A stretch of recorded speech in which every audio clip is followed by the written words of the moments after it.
Bismillahirrahmanirrahim. Assalamualaikum warahmatullahi wabarakatuh. Alhamdulillahilladzi bi ni'matihi tatimmus shalihat, mujibud da'awat, rafi'ud darajat, wa huwa alladzi yaqbalu tawbata 'an 'ibadihi wa ya'fu 'anis sayyi'at. Rafi'us samawat wa munazzilul ayat, asyhadu an la ilaha illallah wahdahu la syarika lah, wa asyhadu anna Muhammadan 'abduhu wa rasuluhu. Amma ba'du. Subhanaka la 'ilma lana illa ma 'allamtana innaka antal alimul hakim wa la haula wa la quwwata illa billahil 'aliyyil 'azim. Saudaraku, bapak-bapak, ibu-ibu jamaah Masjid Ar-Rahmat, Permata Kemas yang mudah-mudahan Allah SWT memberikan keberkahannya kepada kita semuanya, keberkahan kepada keluarga kita dan orang-orang yang mencintai kita dan juga kita cintai, dan semoga Allah SWT mengganti duduk kita yang sejenak ini dengan duduk yang indah, duduk istimewa nanti di surga Allah SWT. Amin ya rabbal alamin. Salam serta salam kepada Nabi Muhammad SAW, manusia yang paling baik kepada istri-istrinya, yang paling cinta kepada anak yatim, yang paling indah tutur katanya, dan yang paling dermawan terutama di bulan Ramadan ini, juga kepada para sahabatnya sampai hari kiamat. Amin ya rabbal alamin. Bapak Ibu yang dimuliakan Allah SWT, sebagaimana tema yang tercatat, tema kita di subuh kali ini yang sudah masuk ke malam, dan ini hari yang ke-25, 24, 25, 25 ke jalan. Ya, tema yang dicatat itu tentang tadabbur surat yang di juz 30, surat pendek ya, jumlahnya 5 ayat. Yang surat ini hanya berbicara 2 orang saja, suami istri lagi ya. Yang pertama namanya Abu Lahab atau Abdul Uzza, kemudian istrinya 3 ayat terakhir itu Ummu Jamil atau Arwah binti Harb nama aslinya. Namun sebelum kita masuk ke surat ini, kita melihat dulu tema atau makna tadabbur ya. Dr. Abdul Fattah Al-Juzi itu pernah memberikan definisi tentang tadabbur ini dan memberikan perbedaan antara tadabbur dengan memahami ayat-ayat Allah Subhanahu wa taala. Nah, apa kata beliau? Mal farqu baina fahmul ayati wa tadabburha? Apa perbedaan tadabbur dengan memahami ayat? Nah, ini harus kita bilang. Apa perbedaan memahami ayat dengan mentadabburinya?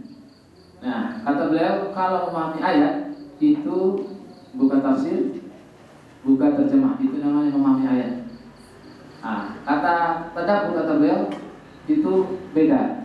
Biasanya manusia sering menyamakan antara tadabbur dengan memahami. Kalau tadabbur itu, kata beliau, fa muhasabatun nafs fi athna'i tilawatil Qur'an huwa tadabbur. Bermuhasabah diri ketika membaca Al-Quran itu namanya tadabbur. Dengan adanya pertanyaan, misalnya kata beliau, aina ana fi hadhil ayat, di mana posisi saya ketika ayat ini dibacakan, begitu. Itu tadabbur. Misalnya kita mengatakan atau membaca awal juz 5 misalnya, lan tanalul birra hatta tunfiqu mimma tuhibbun wa ma tunfiqu min syai'in fa innallaha bihi alim. Tidak akan pernah sampai pada derajat keimanan yang sempurna sebelum kalian menginfakkan harta yang kalian cintai, yang paling kalian cintai. Nah, itu baru keimanan yang sempurna. Oleh karenanya, kalau kita bakti sosial misalnya, bakti sosial itu kan biasanya sering kita menyumbangkan sesuatu yang sesungguhnya sudah kadaluarsa gitu ya, kemudian sudah tidak kita cintai lagi, sudah sisa-sisa gitu. Nah, berarti derajat keimanan kita belum naik ke yang sempurna. Nah, kita masak mungkin ya untuk sahur dan sebagainya, atau bahkan di luar Ramadan kita masak. Nah, sisa makanan kita itu kita kasih ke tetangga misalnya, kita kasih ke pengemis, itu belum mencapai kesempurnaan keimanan kita. Rasulullah SAW ketika seorang sahabat mengatakan, ya Rasulullah, sorbannya kok bagus gitu ya, sorbannya kok bagus, langsung dikasih sama Rasulullah, nih dipakai langsung tanpa syarat. Nah, kalau kita punya Android atau apa, teman kita bilang Android itu kok bagus mas, mau atau Apple atau apa? Itu kalau berani ya. Tapi kalau enggak jangan ya. Jangan dikasih. Baik, itu makna tadabbur. Baik. Di dalam Al-Qur'an paling tidak ada dua kata tadabbur itu yang ayatnya mirip tapi akhirnya atau ekornya beda ya. Yang pertama surat An-Nisa 82. Afala yatadabbaruna Al-Qur'an walau kana min 'indi ghairillahi lawajadu fi ikhtilafan katsiran. Ya. Apakah mereka itu tidak mentadabburi Al-Qur'an? Seandainya Al-Qur'an itu turun dari selain Allah, lawajadu fi ikhtilafan katsiran, kalian akan mendapatkan kontradiksi atau pertentangan yang banyak di dalamnya. Nyatanya Al-Quran tidak ada pertentangan seperti kitab agama lain. Ya, kitab agama lain itu 2010, 2011, 2003 sampai 2017 ya direvisi beda semua isinya. Ya, kalau Al-Quran orisinil sampai hari kiamat. Ya, Allah Subhanahu wa taala mengatakan inna nahnu nazzalna dzikri wa inna lahu lahafidun. Sesungguhnya kami yang menurunkan Quran, kami pula lah yang menjaganya kata Allah. Dengan adanya penghafal Quran baru di Jombang dulu 2004 ya, ada yang menyisipkan kata-kata manusia di dalam Al-Quran ditemukan.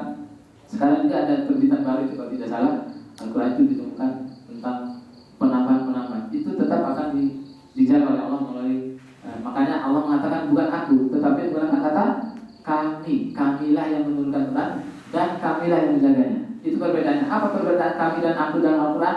Biasanya kami itu Allah menggunakan kata kami dalam Al-Quran, biasanya menurunkan, menciptakan, menjadikan, itu menggunakan kata kami. Artinya apa? Kata ulama, ada makhluk lain yang dilibatkan oleh Allah, malaikat dan yang lainnya. Tapi kalau berbicara tentang aku, itu biasanya berbicara tentang akidah penyembahan. Ya, akidah atau menyembah sesuatu itu Allah biasanya tidak menggunakan kata kami, menggunakan kata aku. Misalnya, wa idza sa'alaka ibadi anni fa inni qarib. Jika hamba bertanya tentang aku, bukan tentang kamu, tapi tentang aku. Nah, biasanya tentang penyembahan biasanya. Itu perbedaannya. Itu yang pertama tentang tadabbur surat An-Nisa 82. Kemudian surat 47 ayat 24, surat Muhammad ya. Afala yatadabbaruna Al-Qur'an am 'ala qulubin aqfalha. Apakah mereka itu tidak mentadabburi Al-Qur'an atau hati mereka sudah mati gitu? Atau hati mereka sudah mati? Dalam Al-Quran itu ada kata tanya yang tidak usah dijawab, dan ayat tengahnya bukan jawaban dari ayat sebelumnya. Afalah ta'qilun, apakah mereka tidak memikirkan? Afalah tatadzakkarun, mereka tidak menggunakan akalnya, dan seterusnya. Nah, itu kata para ulama, misalnya Imam Asy-Syafi'i misalnya, itu kata-kata tanya, isim istifham namanya, itu adalah untuk menegaskan bahwa yang dimaksud itu adalah sesuatu yang sangat penting, gitu ya, dan tidak ada yang bisa menandinginya, gitu ya. Makanya afalah yatadabbarul Quran am 'ala qulubin aqfalha. Jadi orang kafir itu begitu ya, ataukah mereka itu sudah tertutup hatinya. Baik, kita masuk ke surat Al-Lahab. Surat Al-Lahab ada 5 ayat. 2 ayat pertama tentang suaminya Abu Lahab, 3 ayat terakhir tentang istrinya Ummu Jamil atau Arwah bin Harb ya, saudara kandung Abu Sufyan yang juga paman Rasulullah. Nah, untuk yang kalau kita bahas 5-5-nya mungkin waktunya sampai jam 8 pagi, kita ambil ayat pertama saja, okay? Jadi tabbat yada abi lahabin wa tabb. Tabbat yada abi lahabin wa tabb. Kata para ahli tafsir ya, ahli tafsir itu kita lihat formatnya dulu. Ada 2 kata tab diapit di dalamnya. 2 kata tab itu ada yada abi lahabin. Jadi celakalah kedua tangan Abu Lahab dan celakalah dia, gitu ya. Kata ahli tafsir, yang mudah saja bagi Allah. Seandainya ini Abu Lahab, bisa saja Allah mengatakan celaka Abu Lahab dan celakalah dia. Kok yang ditulis oleh Allah, yang difirmankan Allah malah kedua tangan Abu Lahab, bukan Abu Lahabnya, gitu ya. Celakalah Abu Lahab. Seandainya itu selesai tulisan, gitu ya. Celakalah Abu Lahab dan celakalah dia. Tapi Allah mengatakan celakalah kedua tangan Abu Lahab dan celakalah dia. Nah, kita ambil dulu kata-kata tabbat. Tabbat itu dalam bahasa Arab artinya celaka. Nah, kata celaka itu para ahli tafsir membagi dengan 4 arti sama ya. Yang pertama halakat. Halakat itu celaka artinya binasa. Seperti ayat Allah SWT dalam surat Al-Ghafir surat 40 ayat 37 ya. Wa ma kaidu fir'auna illa fi tabab. Tabab ini sama dengan tabat. Dan tidaklah tipu daya makar Fir'aun itu kecuali mengantarkan padanya kepada kebinasaan dan tatarannya itu. Ini pelajaran besar bagi kita bahwa kalau ada orang yang buat makar tipu daya kepada kaum mukminin, maka akan kembali pada orang itu. Sekali lagi, kita tidak usah banyak bertingkat ya. Ketika orang membuat makar, doa saja gitu. Makar itu akan kembali pada orangnya. Persis Fir'aun. Wa ma kaidu fir'auna illa fi tabab. Dia membuat makar pada Nabi Musa, kembali pada dia sendiri ya. Yang pertama. Yang kedua, arti dari tabat itu adalah khasirat, rugilah kedua tangan Abu Lahab. Sama, rugilah kedua tangan Abu Lahab. Yang ketiga, ghalabat. Ghalabat itu sia-sia kedua tangan Abu Lahab, atau telah kalah kedua tangan Abu Lahab. Dan terakhir adalah sia-sia kedua tangan Abu Lahab. Itu arti kata tabat. Maka kita melihat asbabun nuzul ya, asbabun nuzul ayat ini. Tapi kita lihat dulu surat keberapakah ini surat ini dalam Al-Quran. Kalau menurut Mushaf itu surat 111, yang kita baca itu 111.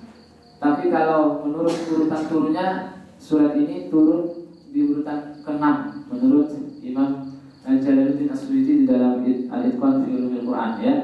Jadi kita urutkan. Yang pertama, surat pertama itu turun sangat terkenal Al-Alaq 115, kemudian surat Al-Qalam, kemudian surat Al-Muzammil, Al-Mudaththir, Al-Fatihah, Al-Lahab, At-Takwir, sampai surat ke-38 surat Shad. Sama, surat Shad itu urutan di dalam Al-Quran 38. Urutan turunnya juga sama 38. Nah, ini dikaji oleh para ahli qiraat ya, Quran. Baik. Maka dari turunnya ini kata siapa? Imam Jalaluddin As-Suyuti urutan ke-6. Dan para ahli tafsir yang lain mengatakan tentang asbabun nuzul surat ini sangat terkenal dan sangat masyhur, yaitu ketika Rasulullah mengumpulkan kaum Quraisy di Bukit Sofa. Kata Rasulullah, wah Sobah, panggilan sangat genting ya. Seluruh kabilah Arab itu berkumpul di situ. Karena yang manggil Al-Amin, walaupun sebagian besar mereka tidak beriman, tapi tetap menganggap Rasul itu Al-Amin. Berkumpul semua sampai Ibnu Isa mengatakan tidak ada yang tidak datang. Seandainya ada yang tidak datang, mereka itu mengutus budaknya ke rumah-rumahnya itu, ke perumahan-perumahan misalnya, untuk manggil, ayo ngumpul di lapangan begitu ya. Ada yang mau menyampaikan sesuatu itu, ya Muhammad itu sallallahu alaihi wasallam. Kemudian berkumpul di situ termasuk di dalamnya Abu Lahab. Wah, Abu Lahab sudah siap-siap batu besar, bukan batu kerikil. Kalau batu kerikil mungkin bisa kita tangkap dilempar gitu ya. Ini batu besar, segenggaman gitu, dua-duanya tangan, siap untuk yarmi untuk melemparkan pada Nabi Muhammad SAW. Nah, ketika Rasulullah berkumpul gitu ya, ini diuji sama Rasulullah, umatnya ini diuji. Seandainya kalian masih percaya nggak sama saya ini, kata Rasulullah. Oh masih. Kami tidak pernah mendapatimu dalam keadaan berdusta, engkau adalah Al-Amin dan seterusnya. Baik, diterangkan tentang apa? Diuji dulu. Seandainya di belakang gunung atau bukit Sofa ini ada musuh yang mau menyerang kalian percaya tidak? Begitu ya? Oh percaya, mereka percaya, sangat percaya sekali. Oke, baiklah. Diterangkan tentang neraka, diterangkan tentang kalian akan mati seperti kalian tidur persis, dan kalian akan dibangkitkan persis seperti kalian bangun dari tidur. Diterangkan Rasul tentang akhirat, tentang akidah. Tiba-tiba Abu Lahab ngomong, ya, sangat terkenal. Tabban laka ya Muhammad, ya sayyidul yaum, ya. Alihada jama'tana ya Muhammad. Celaka kamu Muhammad, ya, celaka hari-harimu, ya sayyidul yaum, celaka hari-harimu. Hanya karena ini saja kamu mengumpulkan kami di sini. Cuma ngetok kira-kira begitu ya. Cuma begini saja mengumpulkan kami di sini. Celaka Muhammad. Nabi Muhammad apakah menjawabnya? Yang jawab surat Al-Lahab. Langsung turun surat Al-Lahab, Allah menjawabnya. Tabat yada Abi Lahab wa tab. Nah, kalau ini pelajaran besar bagi kita, siapa yang kemudian ingin mencelakakan kekasihnya, itu akan langsung dijawab oleh Allah SWT. Selama kekasih itu beriman kepada Allah. Ini pelajaran umum ya. Kitabnya pada Rasulullah, tapi untuk generasi selanjutnya kalau ada yang mengganggu kekasihnya Allah, orang tak beribadah, orang sering sholat jamaah di masjid bagi laki-laki, nah itu akan dijawab kalau ada yang menghinanya. Dan begitu ya, kita Maka kalau kita dihina dengan visi kita itu biasa, tapi kalau dihina masalah agama itu marah, begitu. Itu riwayat pertama yang sangat tenang. Riwayat kedua yang diriwayatkan oleh Thariq Al-Maharibi. Thariq Al-Maharibi ini pernah jalan di suatu pasar, ya. Apa kata beliau? Kata beliau di dalam Sahih itu, beliau mengatakan bainana bizuqil majaz, ya, bidil majaz. Ketika aku berada di pasar Dzul Majaz, salah satu pasar besar di Arab dulu, ya. Ada dua pasar besar, yang pertama pasar Ukan, yang kedua pasar Dzul Majaz. Dzul Majaz artinya yang punya keelokan bahasa, majaz, ya. Sehingga di pasar itu lomba untuk apa? Syair, lomba syair, gitu ya. Lomba syair, sehingga syair yang juara satu disucikan ditempel di Ka'bah. Begitu, itu pasar Dzul Majaz. Masuklah Thariq Al-Maharibi ini, tiba-tiba dia melihat seorang laki-laki yang mengatakan yaqul, ya, qulu la ilaha illallah tuflihu. Pemuda itu mengatakan begitu di tengah-tengah pasar itu, berdiri di tengah pasar, kemudian mengatakan, wahai penduduk pasar, ya nas, qulu la ilaha illallah tuflihu. Wahai manusia, bertakwalah kepada Allah atau katakan la ilaha illallah, kalian akan beruntung. Gitu kata Rasulullah. Jadi ini ternyata pemuda ini adalah Nabi Muhammad SAW, berdiri di tengah pasar. Ya, di pasar itu biasanya orang cari untung. Makanya Rasulullah mengatakan begitu, katakan la ilaha illallah, kalian akan beruntung. Sekali-sekali lah kita mungkin kalau pulang di pasar, berdiri di podium itu, ya, katakan kepada penjual-penjual, ya nas, qulu la ilaha illallah, ya. Pulang-pulang disuruh pulang satu ke parkir, bayar dulu parkir baru bilang itu. Nah, setelah itu, itu ada orang di belakang itu. Siapa dia? Ya pamannya sendiri tadi, namanya Abu Lahab itu. Sudah siap juga kedua tangannya ini. Makanya disebutkan tabat yada Abi Lahab. Mau dilempar ini. Kemudian jangan kamu percaya itu sama pemuda penyihir itu, begitu kata pamannya ini. Kemudian dilempar lagi. Ini kalau dilihat ini memang dilempar itu, siapa namanya? Rasulullah SAW dilempar sehingga betisnya Rasulullah berdarah dua-duanya. Rasulullah tidak sakit hati, tetap azamnya untuk mengislamkan pamannya yang satu ini tetap ada dalam hatinya. Kemudian Rasulullah, mungkin siang ini paman saya malu kalau diajak masuk Islam. Baiklah, nanti malam saya mau ke rumahnya. Ke rumah Rasulullah mau masuk rumah Abu Lahab. Assalamualaikum. Waalaikumsalam. Gitu, ya. Dibukalah pintunya. Apa kata Abu Lahab? Baru buka pintu, Abu Lahab mengatakan, tadi mudzakiran, kamu datang ke sini mau minta maaf, ya, begitu, ya. Jadi Rasulullah itu dikira mau minta maaf. Tadi mudzakiran, kamu minta maaf sama saya, ya. Wah, beda sekali dia. Mau masuk dulu, gitu. Masuk, namanya juga keponakan sama paman, gitu, ya. Masuk sama dengan ayah dan anak persis. Masuk, duduk, seakan-akan Rasulullah itu yang butuh kalau ke rumah. Padahal Rasulullah mau kafir mau enggak, ya sama saja seperti orang kafir itu, ya. Tapi sangat berharap beliau, pamannya sendiri masuk, duduk. Paman, sebenarnya mungkin paman ini kalau saya kasih tahu kalau paman masuk Islam di siang hari, karena paman sudah terlalu menjadi tokoh, sudah terlalu menjadi ketua RT misalnya, gitu, ya, sudah terlalu menjadi gubernur, gitu, ya. Orang-orang yang dipandang waktu itu, mungkin paman malu. Begini saja paman, ya, kesepakatan paman sama keponakan. Begini saja, paman masuk Islam tapi diam-diam. Hanya kita berdua saja, begitu, ya.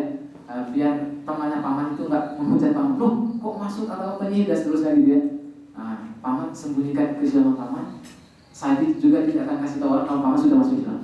Apa kata pamannya? Abu Lahab itu? Apakah dia tobat? Enggak. Tanpa tobat, apa sombongnya luar biasa. Apa katanya? La uminu hatta al-jadyu yu'minu bik. Begitu, ya. Aku tidak akan pernah beriman pada Muhammad sampai anak domba yang ada di depanku ini beriman padamu, gitu, ya. Itu kata Allah. Luar biasa, kan? Sampai anak domba yang ada di depanku ini beriman kepadamu. Dan biasanya orang Arab itu di depan rumah itu biasa ada domba, kuda. Kalau kita kan kasih sport, apa di depan rumah, ya. Kemudian anak domba ini tiba-tiba ngomong, Masya Allah, juga tidak ada yang mustahil di depan Allah Subhanahu wa ta'ala dan Rasulnya, ya. Tidak ada yang mustahil, ya. Sampai kan bilang, sampai anak domba ini beriman kepada Muhammad, begitu. Kemudian tiba-tiba anak domba ngomong dan ditanya ditanya dulu sama Rasulullah. Wahai anak domba, ya jadiu. Man ana, kata Rasul, siapa saya ini? Begitu ya, ditanya pada anak domba. Kata mungkin Abu Lahab mengira enggak diajak ngomong ini anak domba sama Rasul. Man ana, siapa saya ini? Apakah ada kata anak domba? Anak domba menjawab dengan izin Allah SWT. Rasulullah, kata anak domba ya, utusan Allah. Apakah Abu Lahab tobat? Tambah lagi keangkuhannya. Masya Allah. Abu Lahab bilang lagi, wahai anak domba, ajak ngomong lagi dia anak domba. Wahai anak domba, jangan kau percaya pada tukang sihir ini, begitu katanya. Jangan kau pemuda penyihir, jangan kau percaya begitu. Kemudian diambil itu anak domba dalam riwayat Thariq Al-Hadibi tadi itu, diambil kedua tangannya. Nah, anak domba kan kakinya 4, maksudnya tangannya yang depan ya, yang depan dia. Apa itu? Ya, paha depan gitu ya. Diambil, dibelah, masya Allah. Hidup sama Allah. Saking kejamnya dibelah. Celaka kamu anak domba, gitu ya. Celaka kamu anak domba. Apa kata anak domba? Kamu yang celaka katanya. Kamu yang celaka kata anak domba. Turunlah ayat itu. Tabat. Nah, itu. Makanya ada 2 riwayat itu. Tapi yang sangat terkenal yang tadi. Semuanya sahih. Semuanya sahih. Ada riwayat yang 3 cuma ini dhaif para ulama tentang ada seorang Arab Badui tiba-tiba datang ketika Rasul itu lagi khotib seperti ini. Ya. Nah, juga Arab Badui. Ini dhaif ya, tapi bisa jadi pelajaran juga. Sama dengan peristiwa anak kambing. Ya. Jadi ada tiba-tiba ada buaya. Kamu jangan begitu sama Nabi Muhammad, begitu kata buaya. Orang Badui itu mengatakan, celaka kamu buaya begitu. Ngomong juga buaya, kamu yang celaka gitu. Tapi 2 riwayat yang terdepan ini ya, yang sahih. Oleh karenanya, Bapak Ibu yang Allah, pelajaran besar di surat Al-Lahab ini, ya pelajaran besar. Ternyata orang yang menghalangi dakwah, yang menghalangi majelis taklim itu ternyata orang-orang dekat kita ya, mama, bibi ya, coba lagi ayah gitu ya.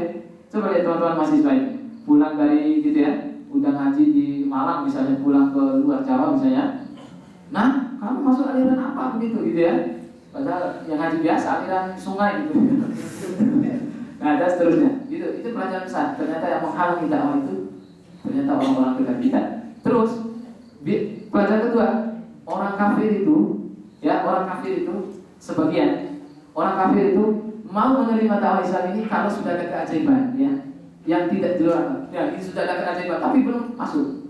Makanya Allah mengatakan di lembaran kedua atau halaman kedua surat Al-Baqarah itu ayat 6, innal ladzina kafaru sawa'un 'alaihim a'anzartahum aw lam tunzirhum la yu'minun. Orang-orang kafir itu kamu kasih tahu atau tidak sama saja bagaimana tidak beriman. Apa kata Allah? Khatamallahu ala qulubihim wa ala sam'ihim wa ala absarihim ghishawatun wa lahum 'adzabun alim. Jadi hati mereka, mata mereka, telinga mereka sudah ditutup, dikunci rapat. Fi qulubihim maradun, di hati mereka itu ada penyakit dan seterusnya. Dan itulah Bapak Ibu yang dimuliakan Allah, tema surat Al-Lahab ini baru ayat pertama.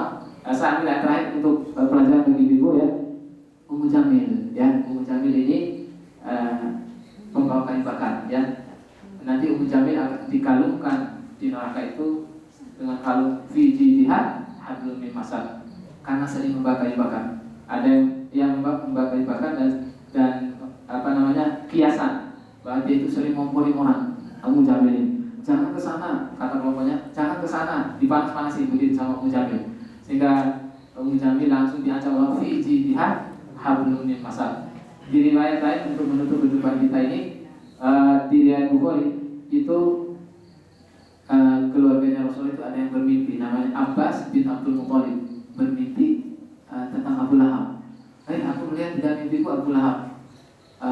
Di dalam mimpiku itu kata Abbas bin Abdul Muthalib, madza laqaitu ya, madza laqaitu, apa yang kamu rasakan di dalam kubur maksudnya? Apa kata Abu Lahab? Aku tidak pernah merasakan istirahat sejenak pun begitu ya, kecuali sedikit. Nah, kata Imam Bukhari, kecuali segini. Maksudnya menempelkan ujung telunjuknya sama ibu jari segini saja. Kenapa? Karena dia membebaskan budak ya, budak al-Aslamiyah itu, yaitu seseorang yang pertama kali menyusui Rasul. Saking gembiranya pula tentang kelahiran saudaranya Abdullah itu yang lahir adalah Muhammad SAW, dibebaskan, dikasih tahu sama budak ini, wahai Abdullah, sudah lahir anak saudaramu ya, kamu bebas gitu. Karena membebaskan itu di kuburnya, kata Abu Abbas bin Abdul Muthalib, jadi hanya minum secuil gitu, yang lainnya sudah ditutup oleh kejahatannya pada Nabi Muhammad SAW. Mungkin itu yang bisa saya sampaikan. Semoga kita karakternya itu jangan sampai ada di dalam diri kita seperti Abu Lahab dan istrinya. Yang pertama, mereka suka memporing orang dan menghalangi liyasudduna an sabilillah, suka menghalangi orang di jalan dakwah. Jadi bahaya kalau kita tiba-tiba membubarkan taklim, membubarkan pengajian, itu bahaya. Itu persis seperti Abu Lahab dan istrinya. Barakallahu laka wa baraka alaika. Asyhadu an la ilaha illallah wa asyhadu anna Muhammadan rasulullah. Hadanallahu wa iyyakum ajma'in. Kita tutup dengan doa kafaratul majlis. Subhanallah wa bihamdihi, asyhadu an la ilaha illa anta, astaghfiruka wa atubu ilaik. Assalamualaikum warahmatullahi wabarakatuh.